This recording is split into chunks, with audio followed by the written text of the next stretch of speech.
బేల మండల కేంద్రంలోని స్థానిక ప్రాథమిక ఆరోగ్య కేంద్రంలో 14 ఏళ్లు పైబడిన బాలికలకు టీకాలు వేశారు. భవిష్యత్తులో గర్భాశయ క్యాన్సర్ రాకుండా నివారించడానికి ముందస్తుగా హెచ్పీవీ వ్యాక్సిన్ ని medical officer doctor Krishnavamshi sarpanch భాగ్యలక్ష్మితో కలిసి ప్రారంభించారు. ఇక మహిళల ఆరోగ్య పరిరక్షణ కోసం కేంద్ర రాష్ట్ర ప్రభుత్వాలు కీలక నిర్ణయం తీసుకున్నారని డాక్టర్ అన్నారు. 14 ఏళ్ల బాలికలందరికీ హ్యూమన్ పాపిల్లోమా వైరస్ టీకాను ఉచితంగా పంపిణీ చేస్తున్నామన్నారు. అలాగే ఈ వ్యాక్సిన్ ద్వారా గర్భాశయ క్యాన్సర్ ముప్పును ప్రాథమిక దశలోనే అడ్డుకోవచ్చన్నారు. ఇక రాబోయే రోజుల్లో మిగిలిన బాలికలకు కూడా వ్యాక్సిన్ చేస్తామన్నారు. ఈ వ్యాక్సిన్ వల్ల భవిష్యత్తులో ఎలాంటి హాని ఉండదన్నారు. బాలికలకు హెచ్పీవీ టీకా అందించడం అనేది భవిష్యత్ తరాలకు రక్షించే గొప్ప ప్రయత్నం అన్నారు.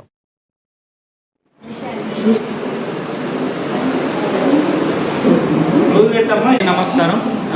ఈరోజు మన బేల మండలంలోని మన బేల పిఎస్సిలో రాష్ట్ర ప్రభుత్వం తలపెట్టిన ఈ హెచ్పీవీ వ్యాక్సినేషన్ అంటే ముఖ్యంగా ఈ కౌమారక దశలో ఉన్న ఈ పిల్లలకి ఈ గర్భాశయ క్యాన్సర్ రాకుండా దాని నివారణ చర్యల్లో భాగంగా ఈ హెచ్పీవీ వ్యాక్సినేషన్ అనేది 14 సంవత్సరాలు దాటి మరియు 15 సంవత్సరాలు నిండని వారి పిల్లలందరికీ కూడా ఈ వ్యాక్సినేషన్ అనేది ఇవ్వడం జరుగుతుంది. సో ఇందులో భాగంగా ఈరోజు మన బేలా పిఎస్సిలో మన బేలా మా ఊరి యొక్క సర్పంచ్ మన మేడం భాగ్యలక్ష్మి మేడం వారి ఆధ్వర్యంలో ఈరోజు మనము ఇక్కడ కేజీబీవీలో ఉన్న ఈ గర్ల్స్కి వాళ్ళ పేరెంట్స్ కన్సర్న్ తీసుకొని ఈరోజు ఈ హెచ్పీవీ వ్యాక్సినేషన్ అనేది ఇవ్వడం జరిగింది.